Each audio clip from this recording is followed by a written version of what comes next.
Pastaruoju metu sekti React naujienos galėjo būti, šiek tiek painu. Atrodo, nuolat atsiranda naujos funkcijos, pavyzdžiui, suspense ar serveriniai komponentai, jos visos skamba labai galingai, bet kartu ir neįtikinai sudėtingai.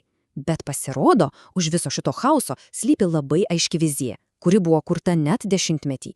Taigi šiandien pasigilinsime ir pabandysime suprasti, koks tas React kelias į ateitį, kur viskas turėtų tapti ir paprasčiau, ir galingiau.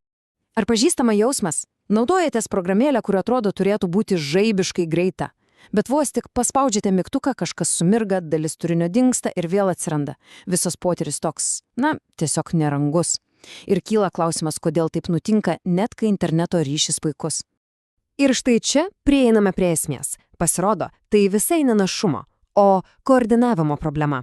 Įsivaizduokite, skirtingos vartotojo sąsajos dalis atsinaujina kada panorėjusios, be jokios tarpusavio dermės. Būtent tai ir sukuria tą nemalonų, trukinėjantį jausmą. Viskas labai panašu į orkestrą, kuriame kiekvienas muzikantas groja savo partiją, bet nėra jokio dirigento. Gerai, tai kad geriau suprastume, kodėl tai tokia didelė problema, trumpam grįžkime į praeitį. Pažiūrėkime, kaip anksčiau buvo bandoma spręsti tokius dalykus ir kodėl tie sprendimai, nebuvo tobulus. Viskas prasidėjo nuo senojo gero HTML. Spaudi nuorodą ir tiesiog lauki. Žiūri į baltą ekraną ir spėlioji, ar iš vis kas nors vyksta. Absoliučiai jokio grįžtamojo ryšio.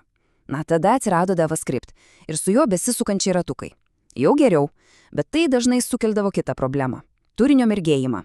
Ir galiausiai atėjus modernioms bibliotekoms gavome sprogimą. Viskas apsikrovė tais besisukančiais ratukais. Kiekviena programėlės dalis turėjo savo ir vartotojo sąsajai virto visišku chaosu.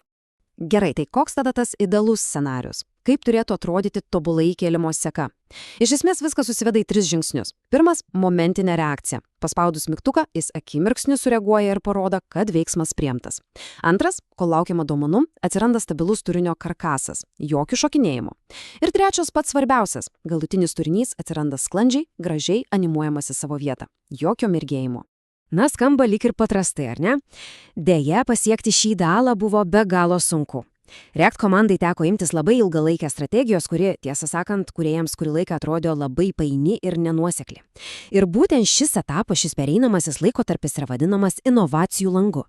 Ir kai sakau ilgalaikė, aš nejuokauju, šis projektas neatsirado per 1 metus. Pati vizija perrašyti visą React architektūros branduolį, kad jas palaikytų tokį sklandų laipsnišką atvaizdavimą, gimė įsivaizduokite, 2015-aisiais. Tai beveik 10 metų kelionė.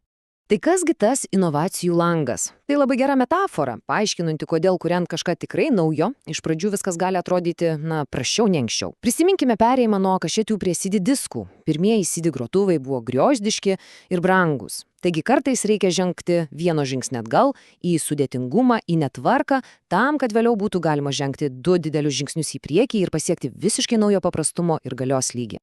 Ir šis etapą, man atrodo, tobulai apibūdina tą pereinamąją laikotarpį. Visi kūrėjai jautė, kad React komanda kažką didelio ruošia, bet niekam nebuvo aišku, kaip visos tos naujos keistos dalys susijungs į vieną bendrą paveikslą. Ir tiesą sakant, net pati komanda ne visada turėjo visus atsakymus. Jie sprendė problemas po vieną, pamažu judėdami link tikslo. Gerai, tai panirkime giliau į tą netvarkingą vidurį. Pažiūrėkime, kokie konkretūs įrankiai ir funkcijos kėlė daugiausia sumaišties, nors patys iš savęs pavieniui buvo labai galingi. Start transition, suspense, use optimistic, serveriniai komponentai. Kiekvienas iš šių pavadinimų yra galingas įrankis, bet problema ta, kad bandant juos visus sujungti rankiniu būdu, kodas tiesiog išsipūsdavo. Jis tapdavo labai sudėtingas, pilnas įvairiausių būsenos tikrinimų. Tiesiog atrodė, kad bandydamas išspręsti vieną problemą, netyčia sukuri dar 3 naujas. Ir žinote, kas geriausiai įrodo, kad tai buvo tikrai sudėtinga? Net pats šios idėjos pranešėjas, gyvai demonstruodamas šias funkcijas didelėje konferencijoje, susiduria su problemomis. Tai tik parodo, kad tas sudėtingumas buvo tikras. Tai nebuvo kažkokia pradedančiųjų kūrėjų bėda, tai buvo sunku visiems. O dabar pati svarbiausia dalis. Momentas, kuris atskleidžia viso šio 10-mečio darbo prasmę ir tikiuosi suteiks tą aha jausmą. Taigi, esminė idėja yra stulbinančiai paprasta. Visi tie sudėtingi įrankiai, apie kuriuos kalbėjome, jie niekada ir nebuvo skirti tam, kad mes, aplikacijų kūrėjai, juos junginėtume rankiniu būdu. Jie yra pamatiniai blokai.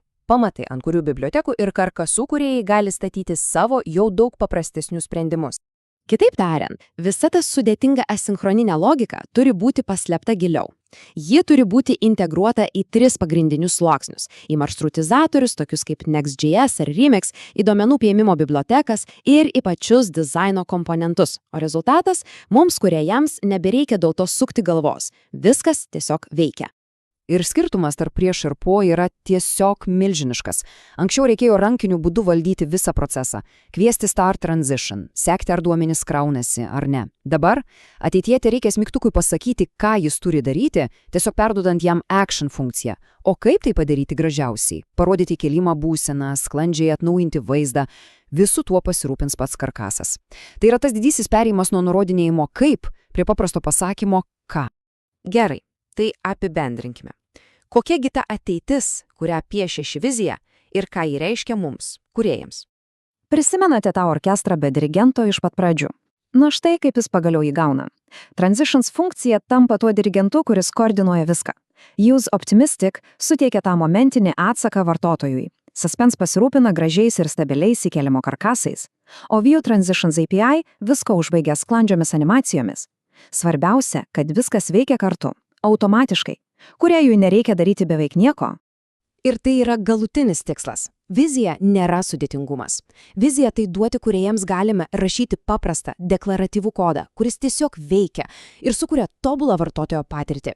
Įsivaizduokite, pats React protingai prisitaiko prie vartotojo interneto greičio. Jei ryšys lėtas, jis automatiškai parodys gražias įkėlimo būsenas. Jei greitas, viskas įvyks akimirksniu, be jokių vėlavimų.